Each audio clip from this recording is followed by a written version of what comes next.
Você não acha que essa armadura das cinco vitórias tá muito pesada? Das 5 conquistas. Das 5 conquistas tá muito pesada. Tipo, eu vou fazer um exemplo aqui que é meio chulo assim, mas vocês vão entender. Teve uma vez que eu fui começar a fazer crossfit e eu fui comprar aquelas roupas, as roupas mais foda que tinha, da Nike e tudo. Sim. Cheguei todo equipado e não sabia treinar. Então eu ficava com vergonha de usar uma roupa de atleta sem saber fazer os movimentos.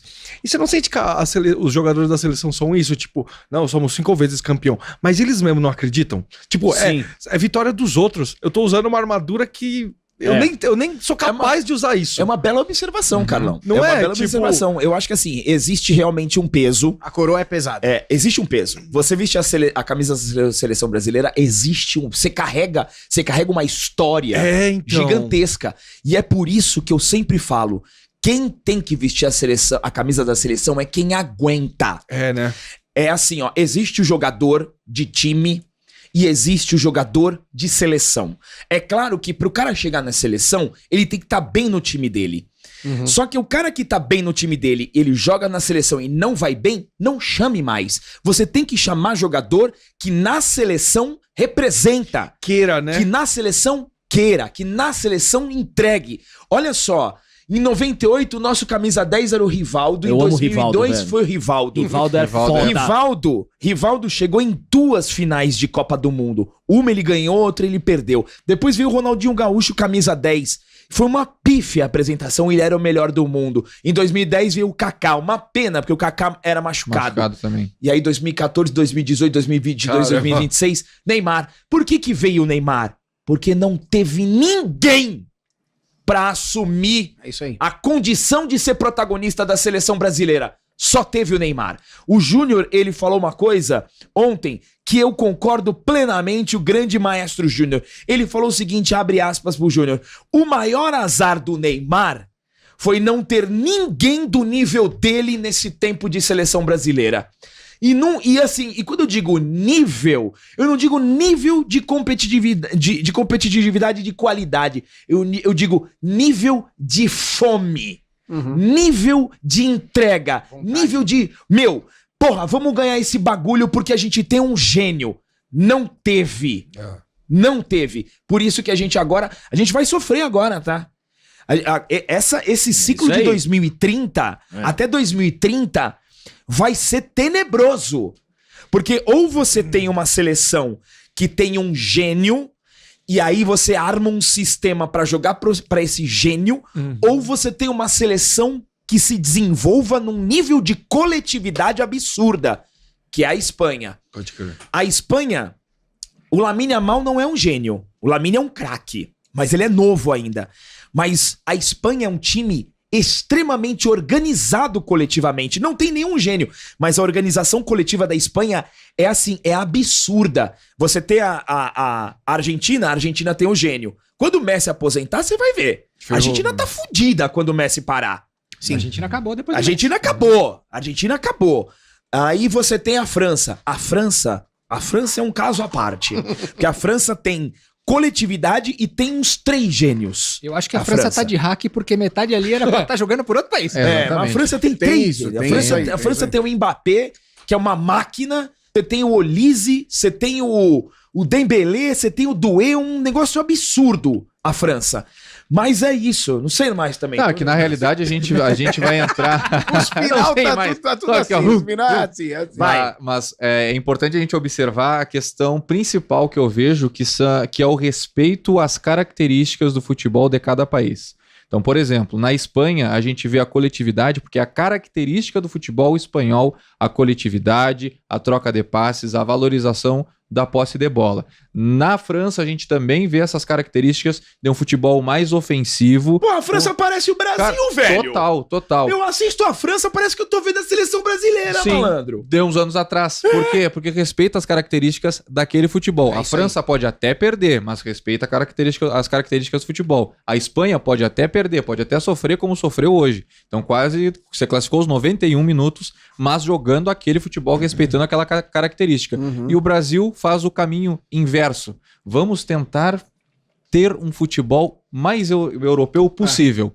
E não consegue, fica no meio do caminho, porque E isso é desde não o Tite já. Desde o Tite, porque não consegue alcançar o nível de futebol europeu, Corinthians. mesmo trazendo... Depois a gente chega nesse ponto. Mesmo trazendo as características e trazendo vários jogadores que performam bem naquele estilo de futebol, por quê? Porque tem outros jogadores que desenvolvem as características que aquele futebol precisa. Por isso que eu sempre critico e viro até meme por exemplo, não pode depender do craque do Newcastle. Quem é mais cobrado? O craque do Newcastle ou o Matheus Pereira no Cruzeiro? Ou o Neymar no Santos? Ou qualquer um no Corinthians? Concordo qualquer um com no você, Flamengo? Bagé. Qualquer um no Palmeiras? Qualquer jogador que joga nos maiores times do Brasil são infinitamente mais cobrados e estão infinitamente mais acostumados com decisão, com sangue no olho, com dar resultado, do que em qualquer outro desses times da Europa. Não tem visita... Um craque do Lyon. É. A gente viu, porque o Endrick no Lyon é um leão. Aí quando era para decidir ontem, não decidiu. E 2 vezes, completamente estabanado. Ele errou um gol que, pelo amor de Deus, não podia errar. Não tem visita Não da tem- torcida organizada na Granja Comari. Não tem Talvez visita, seja né? isso. Uma visita bem democrática. Bem Léo. Alô, Gaveza Fiel, alô, Estopim. Então, cara, esse tipo de coisa, e são crises que a gente, por muitas vezes esquecer, um ponto muito importante que é a história, porque o Brasil, quando perde em 1950, a discussão era justamente essa. Bom, então futebol europeu, futebol uruguaio é melhor do que o futebol brasileiro. Então a gente vai trazer essas características do outro futebol para o Brasil, tentar fazer um Frankenstein. Não deu certo em 54, em 58 voltou para a base. Volta para a base. Voltou para a base, 58, 62 jogamos como futebol brasileiro, ganhamos. 66 tomamos uma ruim porque machucaram o Garrincha, machucaram o Pelé. Em 70 todo mundo desacreditava. O Pelé já morreu, o Pelé tá cego, o Pelé tá sem condições, o time de velho não vai dar. O que aconteceu? Zagallo foi lá, colocou características de futebol brasileiro, jogou com 5 camisa 10, coisa que era, entre aspas, impossível, se tornou a melhor seleção da história. Não é a seleção brasileira da história, melhor seleção da história do futebol. Por quê? Porque a gente não se escondeu, a gente jogou como Brasil. 24 anos depois, É isso aí. um monte de reviravolta, 82 perdemos, 86 perdemos, chegou lá em 90, mesma questão, Lazzaroni, vamos jogar retrancados, vamos jogar por uma bola, deu errado, 94, vamos adaptar e voltar para o futebol brasileiro. E é uma coisa que agora querem destruir. Por Sim. quê? Porque no momento que tu traz o Ancelotti, tu sabe que o Ancelotti vai jogar sem a bola, vai jogar pelo contra-ataque e vai ser o que a gente viu ontem. Só que os jogadores brasileiros não têm essas características. Não tem. Perfeito. Nem os próprios jogadores italianos têm tido essas características, aí o brasileiro vai ter. Aí o Bagé, ele citou o Endrick. Eu não vou passar pano pro Endrick, mas eu acho que o Endrick é um cara de um enorme potencial. É um moleque pra mim que ele é talentoso, ele é iluminado, ele vai pra frente. Mas é nessa hora que a gente vê a diferença de quem treme e quem não treme, tá? E eu vou dar o exemplo novamente do Mbappé. O Endrick teve a segunda bola do jogo. O Endrick teve a segunda bola do jogo. A primeira foi do Bruno Guimarães, que bateu o pênalti que nem a mãe dele. E aí o Endrick teve a segunda bola do jogo, na cara do gol. Era ele o goleiro. E ele não fez. O Mbappé, em 2018, o ano que a França foi campeã mundial, ele tinha 19 anos. Ele tinha a mesma idade do Endrick. Em 2019, o Mbappé marcou 4 gols na Copa do Mundo. 4, com 19 anos. Sendo que 1 gol foi na final e 2 foi nas oitavas contra a Argentina. Aí a gente vê a diferença de quem treme e quem não treme. Legal, vamos dar oportunidade. O Endrick é um cara que eu tenho certeza que ainda vai ajudar muito. Mas eu não vi ninguém falando do Endrick. O problema é o Neymar que bateu no Odegaard. Que aí fica assim, a imprensa fica meia hora falando ali, mas ali pra falar do Endrick que tremeu. Você tremeu, Endrick. Eu sei, eu já tive no seu lugar. É muito parecido, né? Eu já Igualzinho. tive. Eu já tive Interclasse. no seu... Eu vou falar uma Interclasse. coisa aqui pra vocês. Interclasse. Eu jogava bola na praia, eu tinha um time de futebol de praia. É a mesma sério, coisa. Mas eu vou trazer uma realidade parecida. Presta atenção. Verdade paralela. Fui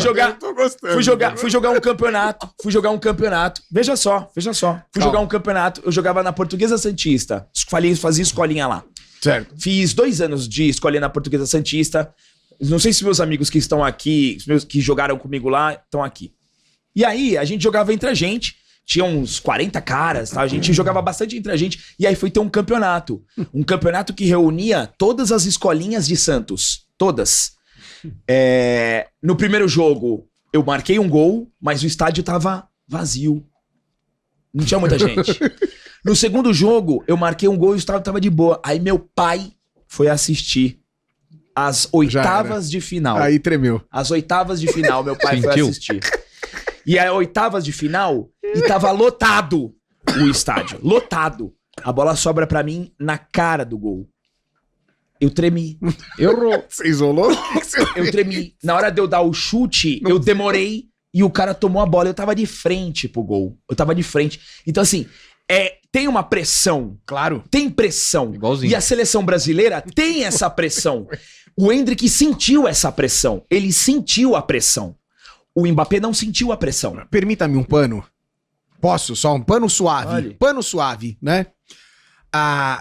Talvez, ok? Porque eu não consigo culpar o Endrick. Eu sei que, pô, tá lá na frente, Mas ele precisa tem que ser... guardar, tem que guardar. Ele precisa ser responsabilizado. Eu não consigo. Eu entendo o que você tá falando perfeitamente, mas é que eu acho que tem... Mas contra o Saint-Étienne ele faz. Todos que estão ali têm que ser Contra o responsabilizados. Todos que Contra estão o ali. Rennes. Beleza. Essencialmente o Ancelotti, porque pra mim é o cabeça, mas todos que estão ali têm culpa no cartório. Concordo. Talvez não seja às vezes até a postura do menino, porque eu não sei qual era a seleção, quem era o time do Mbappé quando ele fez esse gol aí com 19 anos. Às vezes o tremelique é até um reflexo do bundabolismo do conjunto. Sim. Tá entendendo o que eu quero dizer? Tô. Você tá numa atmosfera de time bunda mole, Valbaiano 1000 vezes, desculpa o termo, tá bom, Jair?